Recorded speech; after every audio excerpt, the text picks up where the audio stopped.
Hello, everyone, and welcome to this Fireside Chat with our 2024 Platinum sponsor, Welocalize. I am here today with Violette Spector, Senior Director, Operations Leader, Localization, TME. Welcome, Violet, here today. Thank you so much. So Violet brings over a decade of multifaceted industry experience encompassing roles spanning from project management to business development. In her current role as an operations leader, she leverages her expertise to develop scalable solutions for enterprise clients. Violet is deeply committed to language access, inclusivity, and social responsibility, and she actively embraces an AI-enabled future to enhance operational efficiencies and optimize human time where it's most valuable. She's particularly passionate about utilizing AI to preserve and promote languages, with a focus on safeguarding Indigenous languages, supporting the continuity of cultural heritage and accessibility. So, Violet, can you share with us initially what drew you to this industry and how your career path evolved? Yes, absolutely. So I think, like many people, I got into language access a little bit by accident, but I actually started on the interpretation side. So I started at a small LSP when I was much younger, and I was introduced to interpretation growing up. Actually, my grandparents were they're from El Salvador. My grandpa was from El Salvador, and so I had always been around interpretation, and I had already kind of knew a little bit about like the language access industry. And so I had a friend who had recommended me to work at a smaller local LSP in the Portland metro area. And so I started there as a frontline scheduler in their call center to be able to schedule interpretation appointments for on site as well as do dispatching. And then I continued to evolve from there. But that was my point of entry, and it's something I think about very fondly. Amazing. And from that point of view, like how did you go to your next position and how did you get to where you are, now? Yeah, absolutely. So it's it was definitely a journey. So starting from kind of a frontline scheduler and interpretation, as the organization grew, I grew with it, and so I was managing the call center within a year or two, and then I had moved over from call center management after a few years in that role to the client relations department as the business development director or business development manager. And that was because I had a lot of really strong knowledge based relationships built with the clients. And from a production level, I could understand kind of their pain points. We were able to mature some of those relationships too, and being able to create like language access planning. So being able to offer them the full suite of services, but really being able to say, like, here's the demographic we're supporting. Can we, make sure that you have patient intake paperwork in local language and you have a way to process that, and kind of expanding upon that.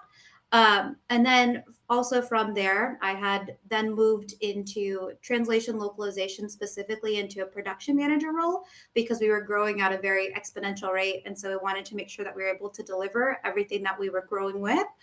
And so that's how I got into the core of localization initially. And then from there, after I had spent about 9-ish years at my first LSP, I had moved over to Welocalize as a senior project manager.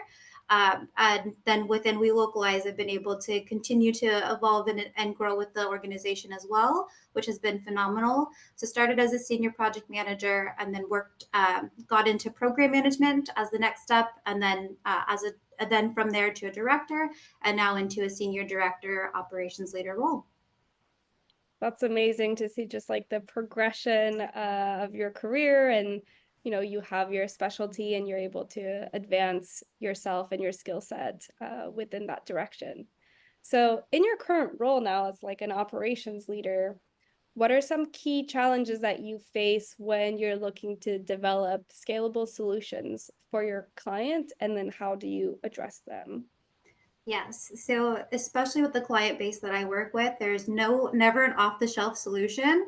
And so, we really have to dig deep into understanding kind of what the problem statement is. So, starting from a problem statement is something that I'm a strong advocate for, but having the right problem statement, I think, is really kind of the core challenge of, there's a lot of complexities, there's a lot of things to kind of unpack and unfold. And so being able to be open to learning and being able to iterating through, but really always going back to the problem statement and really understanding, is the solution addressing this problem statement, and do I have the right problem statement first and foremost? Yeah, really good advice to, stay focused. So, in your biography, you mentioned that you actively embrace AI to enhance operational efficiencies. And I mean, that's something that we're seeing as a trend within the localization industry, overall. But can you share some ways that AI currently impacts your work, and particularly in terms of, optimizing human time and improving processes, coming Yeah. from an operational perspective? Yeah, absolutely. So I know it's a big theme throughout the industry right now, really looking at AI enabled workflows and how can we create efficiencies upstream, downstream. For me personally, I am a big promoter, especially of Gemini, as well as, the other LLMs out there, to be able to help augment and kind of especially of my own work, especially in the proofreading. One thing about me is I fall on the dyslexic spectrum, and so I do have a lot of typos just kind of that happen. But my typos tend to be real words, so spell check doesn't always catch them. And so it really does help me in terms of being able to effectively communicate or articulate, because it's able to identify that in the proofreading. So that's one of the ways. There's many use cases, but one of the ways that I use it. Amazing. Yeah. Trying to find the best ways that we can be more efficient with our time. Yeah, absolutely. Cool. So you've expressed a passion for using AI to preserve and promote languages, including, Indigenous languages. How do you see AI playing a role in safeguarding cultural heritage and language continuity? Yes, I love this question. So, actually, this is an initiative also with my tribe. So, I am Nez Perce, part of the Nimimpu tribe, and so our language is an endangered language. I think there's less than like 100 fluent speakers, but there's less, and there's about 2,000ish tribal members. So it's very low populous language, and so there is a lot of efforts that our tribe has been doing to try and preserve it. So we've done different things with like apps, as well as like partnership with like local universities to try and teach the language. But in terms of creating like with AI, being able to have a consistent point of contact and engagement is definitely it's a game changer, because like for myself, this is a language that I have grown up, hearing, but it's not something that I'm able to practice on a more consistent basis. So I've lost a lot of language even for myself over time. And so being able to write it, potentially speak it, and have it kind of preserved in context with like the right training, it definitely would be very impactful, because right now the content that's out there, it has different levels of accuracy and different levels of preservation, but being able to centralize it, having it more accessible and accessible to everyone, definitely would be incredible to be able to preserve the not just my language but all languages that are facing endangerment. Yeah, for sure. I mean, that sounds very inspiring. And, I could, throughout your answer, I could feel the passion that you have for this. So it's really amazing. So, we're talking about AI in terms of like efficiency, but we also mention, making sure that there's a well balanced equilibrium with AI and humanity. So as we see AI continuing to advance, how do you strike, a balance between automation and the human touch, especially in language related services where cultural nuances, as we're seeing in localization, are super critical? Yeah, and I fully agree. I think that there's a lot of value and cultural nuances that humans can bring that you just cannot train a machine to effectively do on a consistent basis, right? Because there's training cycles that AI engines go through where cultures evolve actively. The slang words that exist today are not the slang words of even last month in some cases, and things happen very organically and at a very fast pace. And so if you're not actively living that, you're not going to be able to continually keep up with that. So I think that there is always going to be value that humans have. And I think that it enables us in some ways to be able to focus on that level of creativity. So I know, transcreation is also a big topic at the moment because you're taking something that's very creative, something that has a very almost emotional element to it to a degree because you want to resonate with audience, and you're able to spend more time on that if you're spending less time on punctuation, on those kind of more, yes, that's critical to make sure that the quality's there, but that's not where you need to spend your energy in that proofreading. And you can spend your time thinking about, okay, what's the best way to resonate this message? How can I make sure that it is speaking to the right audience, having that caliber, like the right caliber and connection, and really being able to drive that connection versus thinking about everything else that goes into it. That's kind of like the baseline level of localization. Yeah, that sounds like a great, utilizing it for the less tedious tasks that like shouldn't take us too much time. Exactly. I think that there's a quote out there that I love where it's like, I don't want AI to create music for me. I want it to do my laundry.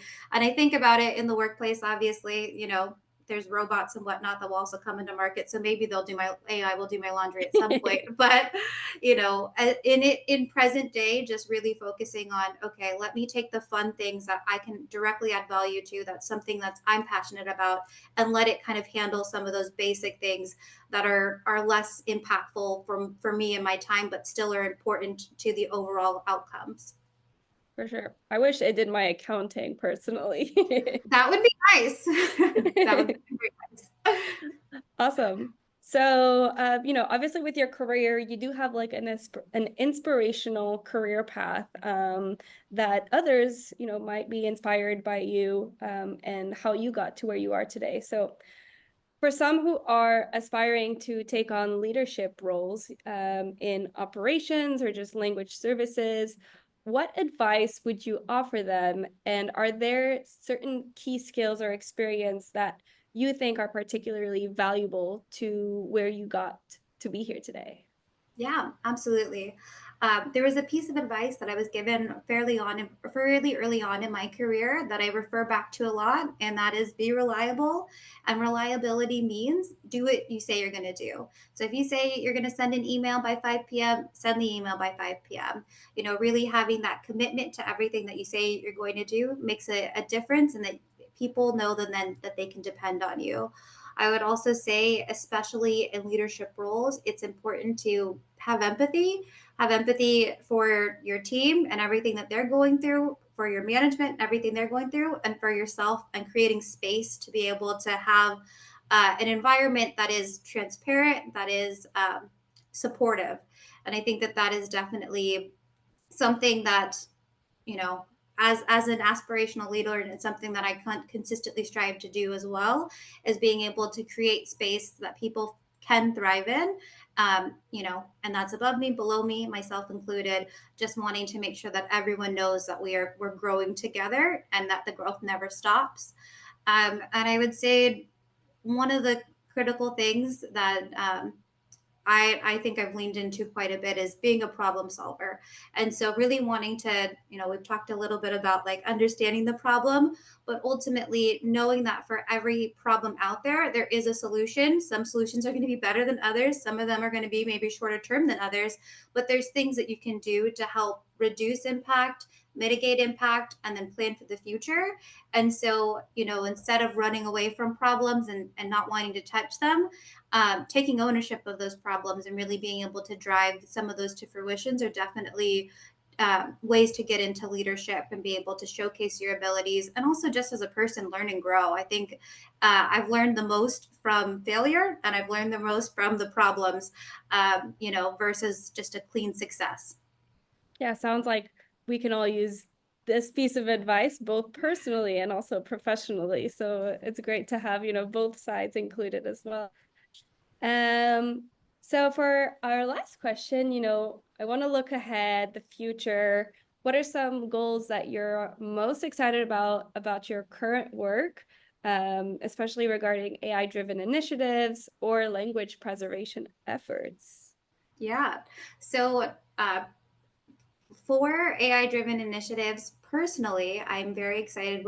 My tribe is releasing an app, which I do have posted on my LinkedIn. It hasn't been released yet, but that's part of one of our preservation efforts. So, on a personal note, I'm very excited for that. I'm very excited I'm seeing more of the use cases kind of expand. Natives in Tech, I know, had also recently done something where we had showcased a little bit more on what's going on throughout more communities. So, not just my tribe, but there's a lot of efforts underneath. Within the industry, I am just kind of excited to see how it will continue to evolve. Um, I do see it being injected into more workflows. I do see it being, offered in more facets. So, of course, we have localization. We also have subtitling. There's dubbing. There's different areas that AI is being injected in, and really, I'm excited to see how we're going to utilize it, really to the best of optimizing human impact, and how humans can really, take the efficiencies and be able to create something, stronger, better, more exciting, and be able to pour their passions into that and be able to focus on those aspects. I love that. That was like perfect way to end our discussion. So inspiring, powerful. So thank you, Violet, for spending the time with me. It was so great to get to know you, to get to know, the work that you do and any future projects. So for anyone who's interested, please do connect with Violet on LinkedIn. Check out the new app that she mentioned, and we'll see everyone very soon. Awesome. Thank you so much.